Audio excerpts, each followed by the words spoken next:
السلامة عنا فقري ببزلكم ويبصحكم كبرات تغتاتلتنا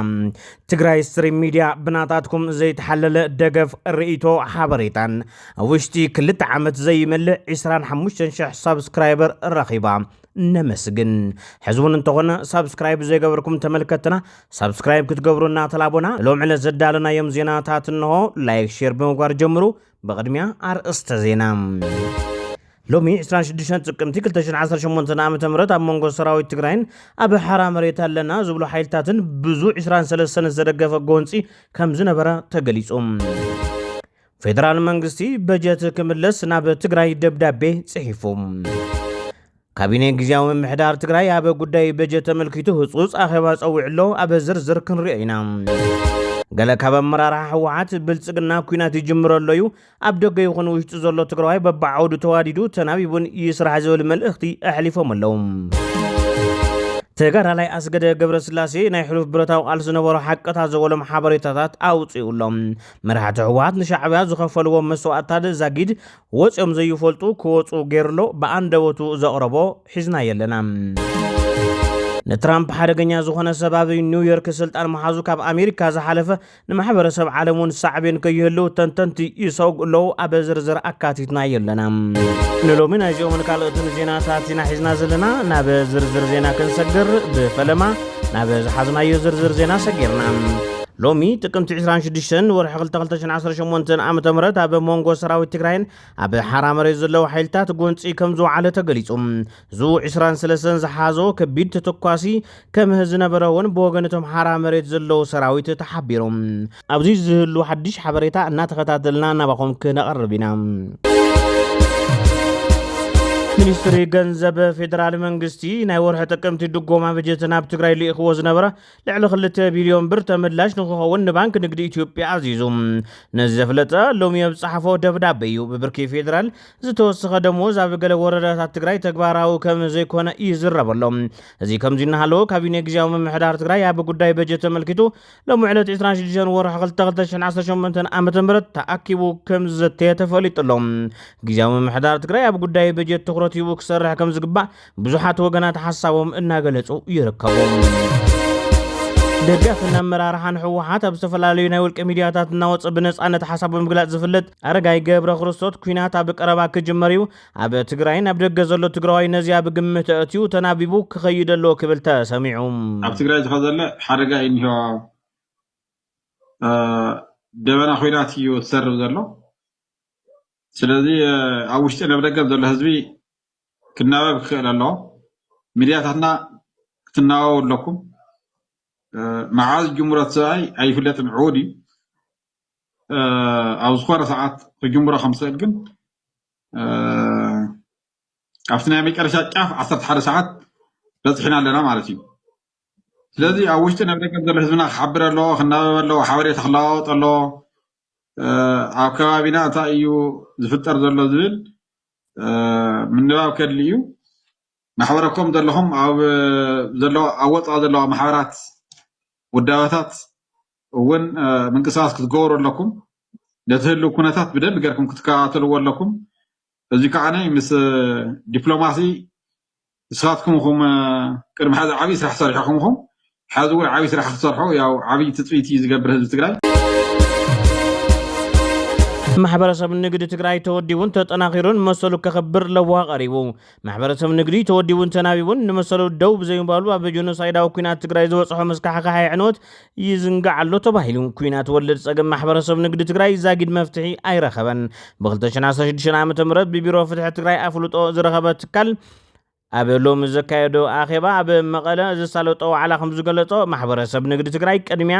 ጆኖሳይዳዊ ኩናት ትግራይ ዝተለቆሖ ገንዘብ ወለድን ቁጽዓቱን ብመንግስቲ ፌደራል ክለዓለሉን ክስረዝን ናይ ዝበጽሑ ዕኖት ካሕሳ ክወሃቦን ኣይተኸኣለን ኢሎም መረረቶም ገሊጾም ነባረ ተጋዳላይ ሕወሓት ኣስገደ ገብረ ስላሴ ናይ ሕሉፍ ብረታዊ ቃልሲ ዝነበሩ ሓቅታት ዝበሎም ሓበሬታታት ተውፅኦም ኣስገደ ልዕሊ 1 ሰዓት ኣብ ዝሃቦ ቃለ መሕትት ብፍላይ ኣብ 1970 ዓ.ም ጀሚሩ ክሳብ 71 ዓ.ም ምጥንኻር ተጋዳላይ ትግራይ ስዒቡ ከመንጭዋ ናብ ጉድጓድ ሳሕል ኣትዩ ንዝነበረ ሻዕብያ ንምድሓን ዝተገበረ መስዋዕቲ ብርክት ዝበሉ ሓቅታት ዝበሎም ኣውፅዩሎም ከባቢ 1970 ልዕሊ 10 ዝኾና ብናይ ሎሚ ኣብ ከባቢ ማእኸላይን ሰሜን ምዕራብን ዝነበራ ናቁጣታት ደርጊ ምድምሳሰን ስዒቡ ብዙሓት ሻለቃታት ዝተፈጠሩሉን ዓቕሚ ዝተረኸበሉን ዝነበረ እንትኸውን ሻዕብያ ግን ናብ ሳሕለን ሳሒቡ ኣብ ጉድጓድ ተሓቢኡ ምስ ጀብሃ ርክቡ ተቋሪፁ ኣብ ናይ መወዳእታ ብርኪ በፂሑ ምንባሩ እዩ ዝግለጽ። በዚ ድማ ሽዑን ሻዕብያ ንምድሓን ክበሃል ሓያል ፕሮፓጋንዳ ተሰሪሑ ህልውና ትግራይ ኣብ ህልውና ሻዕብያ ይምስረት ይበሃል ድማ ነይሩ። ብዙሕ ዋጋ ድማ ተኸፊሉ ሻዕብያ ክጠናኸር ተገይሩ ይብል ኣስገደም። ሕዳር መጨረሻ ሳሕል ኣትዮም ተዳጉና ናብ ጉድጓድ ኣትዮም ደርግ ተኸታቲሉ ጎቦታት ሳሕል ተሰቂሉ ንሰበብ ጎቦ ተሰቂሎም ኣብ ጉድጓድ ሰፊሮም ኣትዮም። ስለዚ በዚ ምክንያት እዚ ትርክብ ናይ ሻዕብያ ናይ ምስ ጀብሃ ነበረን ተቆራሪፁ ኣብዚ ያስተውዕል ነዚ ኩሉ ነገር ግን ስብሓት እዚኣ ንኽትዓርህረ እንደገና ተርክብ ንኽትምለስ ለይትን ቀትርን ይሰርሕ ነይሩ። نحن شعبيان تجي دحينو شعبيان تجي وصيت اب غدغاد شعبيان تجي زبير سران تجي حقنا يوم تግራይ ሆነ የለናል ዝል ፕሮፓጋንዳ መስፈሕ ተጀሚሩ ውድብ ወለዶ ዝተሰየመ ውድብ ኣባላተይ ተኣሲሮምን ኢሉም ምክትል ቦምበር ውድብ ወለዶ ምድሓን ሰሎሞን ትኩ ኣብ ገጽ ማሕበራዊ ሚዲኡ ከም ዝበሎም ነበርተ ወረዳ ሰየምቲ ኣድያቦም መምህር ተካ ካሕሱን ሰሎሞን መስፍንን ብፖሊስ ተታሒዞም ኣለዉ ኢሉም ንሓደ ጉጅለ ኣይደግፍካን እናተባለ ብኢደወነንካ ናብ ዝደለኻየ ቦታ ወሲድካ ድሌትካ ምግባር ንተጋሩ ዘይምጥንን መነወርን ተግባር ኢሎም እቶም ምክትል ቦምበር እቶም ኣባላት ውድብ ንምድሓን መዓዝን ብኸመይን ከም ዝተኣሰሩ ኣመልኪቶም ኣይተሰሎሙ ዝሃብዎ መብርሂ የለን። ውድብ ወለዶ ትግራይ ነዚ ክሲ ብመግለፂ ምቕራቡ ዝዝከር እዩ። NISS ኢንሳ ኢትዮ ቴሌኮም ሓይሊ ኣየር መንግስቲ ፌደራል ሓበሬታ ናይ ምልውዋጥ ስምምዕ ተፈራሪሞም ተባሂሉ ነዚ ዝተሓበረ ሎሚ ኣብ ዝወፀ ዜና እዩ። ሃገራዊ ጉዳያት ምስ ሓደ ውድብ ንምንታይ ዝብል ሕቶታት ድማ ይለዓሉ ኣለዉ። ብፍላይ እቶም ገለልተኛ ክኾኑ ዝግብኦም ዓበይቲ ትካላት መንግስቲ ኣብ ኢድ ቁፅፅር መንግስቲ ኣትዮም ንውልቀ ሰባት ከገልግሉ ይኽእሉ እዮም ዝብል ስግኣት ድማ ሓዲሩሎም። ብፍላይ ድማ እዚ ምስ እዚ ክጅምር ተሓሲቡ ዘሎ ኩናት ዝተኣሳሰር ክኸውን ይኽእል ዝብል ስግኣት ድማ ተገሊጹሎም። ለውላው ሱዳን ካብ ቁፅፅር ወፃኢ ይኸይድ ኣሎ ተባሂሉ ኣብታን ርእሰ ከተማ ካርቱም ምስ ምዕራባዊ ዞባ ዳርፉር ተራኽብ ስትራቴጂካዊት ከተማ አልዑበይድ ብዙሓት ናብ ሆስፒታል ቀደም ምጽሖም ከም ዝሞቱ ይግለጽ ኣሎ። ኣብዚ ብነዳዲ ዝሃብተም ከባቢ ኮርድፉን ጽዕጽዕ ውግእ ከም ዘሎ ጸብጻባት የመላኽቱ። ሚኒስተር ምክልኻል ሱዳን ህዝብ አንጻር ሓይልታት ቁልጡፍ ደገብ ዳዕመል ሰሪዕ ክኸትት ጸዊዑ። ሚኒስትር ምክልኻል ሱዳን ሌተናል ጀነራል ያሲን ኢብራሂም ያሲን ዜጋታት ሃገሩ ብደረጃ ሃገር አንጻር ሓይልታት ቁልጡፍ ደገብ RSF ኣብ ዝግበር ዘሎ ኩናት ክኸቱ ጸዊዑ። ያሲን ብፍላይ ኣብ ዝደመቐነ ዳዕመል ሰሪዕ ኣብ አልፋሽር ዳርፉር ዝገበሮ ዘሰቅቕ ግፍዒ ከም ኣብነት ብምምጻእ ከሲሱ። ያሲን ነቲ መኸተን ምትኻብን ሱዳናውያን ዝበሎ ንሓድነትን ሉዓላውነትን ሱዳን ንምክልኻል ሕጋዊ ሃገራዊ መሰል ክብል ገሊጽዎ ኣሎ። ናዋርሕ ምስ ፕሬዝደንት ኣሜሪካ ትራምፕ ብሰንኪ ማሕበራዊ ስነ ሓሳቡ ክጋጮ ዝኸረመን ዝሓገየን ወዲ 34 ዓመት ዞህራን 50.4 ድምፂ ብምርካብ ከንቲባ ኒውዮርክ ከተማ ኮይኑ ዓለም ዘዘራርብ ዘሎ ሓድሽ ከንቲባ ኒውዮርክ ናይ መጀመርያ ሙስሊም ከንቲባ ብምዃኑ ተዓዊቱ። ዛህራን ማምዳኒ ዝውልቀ ሰብ ኣብ ኡጋንዳ ካምፓላ ዝተወለደ ድሒሩ ድማ ወዲ 7 ዓመት ምስ ኮነ ንኣሜሪካ ከም ዝኸደ ዝውርየሉ ህንዳዊ ዘርኡ ካብ ዘለዎም ወለዱ ዝተፈጠረ ኮይኑ ኣቦ ፕሮፌሰር እንትኸውን ኣዲኡ ድማ ናይ ፊልሚ ዳይሬክተር ይብል ኣብ ታሪኹ ኣመልኪቶም ዝረኸብናዮም ጸብጻባት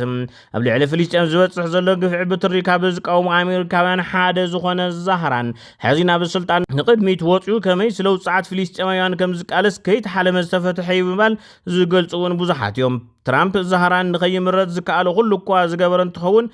ኒውዮርካውያን ግን ዛህራን ካብ ምምራፅ ዝዓገቶም ዋላ ሓደ ምክንያት ዘይምንባሩ ዝሕበር በዚ ምክንያት ዓለም ዘይተፀበየቶ ብፍላይ ንእስራኤል ድማ ሕማም ርእሲ ክኾና ዝኽእል ሓደ ዘይተሓሰበን ሃንደበትን ዝወረደ ወዲ 34 ዓመት መንእሰይ እታ ዋና መቐመጢት ዲፕሎማት ዓለም ዝኾነት ዓባይ ኒውዮርክ ንኽመርሕ ኣሃዱ ኢሉ ዘረብኡ ብምስጋና ጀሚርዎ ኣሎ ዛህራን ነቶም ዋና ቀስቀስቲ መረፃ ኣመስግኑ ነቶም ደገፍቲ ድማ ወነንቲ ድኳናት የመን መራሕቲ ታክሲ ሴኔጋላውያን ነርስታት ኡዝቤኪስታን ኣሕዋት ኢትዮጵያውያን ክብል ዘርዚርዎም ኣሎ ዛህራን ኣብቲ ናይ 30 ደቂቃ መደሮ ኒውዮርክ ኣብ ጸልማት ፖለቲካውያን ብርሃን ክትከውን እያ ኢሉ